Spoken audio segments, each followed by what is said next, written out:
છો Vadodara 24 hours news. હવે જોઈએ અગત્યના સમાચાર।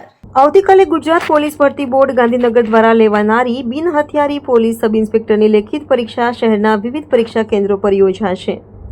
ગુજરાત પોલીસ ભરતી બોર્ડ ગાંધીનગર દ્વારા બિન હથિયારી પોલીસ સબ ઇન્સ્પેક્ટરની લેખિત પરીક્ષા આવતીકાલે વિવિધ પરીક્ષા કેન્દ્રો પર યોજાનાર છે, જેમાં ગુજરાતના આ 4 સેન્ટરો પર લેવાનારી પરીક્ષામાં 300 જેટલી જગ્યા પર 21,000 જેટલા પરીક્ષાર્થીઓ પરીક્ષા આપશે।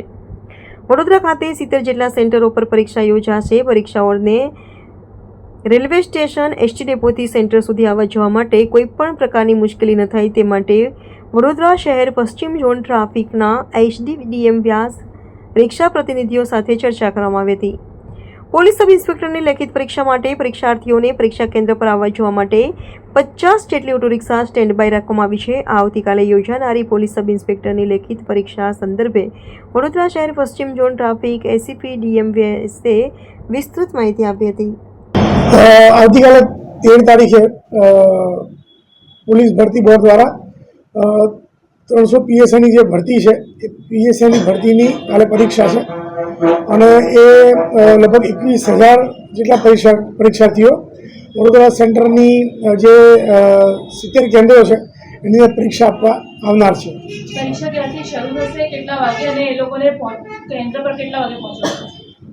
જે એમને સૂચનાઓ આપવામાં આવી છે પરીક્ષાર્થીઓને તે મુજબ એ લોકોને 7 વાગ્યાથી પરીક્ષા કેન્દ્રની અંદર એન્ટ્રી લઈ આવવાની રહેશે એવું છે। ખાસ કરીને ટ્રાફિક પોલીસ દ્વારા પરીક્ષાર્થીઓ માટે કયા પ્રકારની વ્યવસ્થા કરવામાં આવી, કોના સહયોગથી કરવામાં આવી? ટ્રાફિક પોલીસ દ્વારા જે અહીંયા રેલવે સ્ટેશન અને એસટી બસ સ્ટેન્ડ પર પરીક્ષાર્થીઓ જે આવશે બહાર ગામથી, તો એ લોકો એમના પરીક્ષા કેન્દ્ર પર સમયસર પહોંચી જાય અને કદાચ મોડા પડે તો એમને એમના પરીક્ષા કેન્દ્ર પર પહોંચવા માટે અહીંયા જે રિક્ષા એસોસિએશનના આગેવાનો છે તેમની સાથે સંકલન કરી લગભગ 50 જેટલી રિક્ષાઓ નજીકમાં સ્ટેન્ડ ટુમાં રહે અને આવા પરીક્ષાર્થીઓ હોય એને સમયસર એમના પરીક્ષા કેન્દ્ર પર પહોંચાડે તેવી વ્યવસ્થા કરવામાં આવે છે।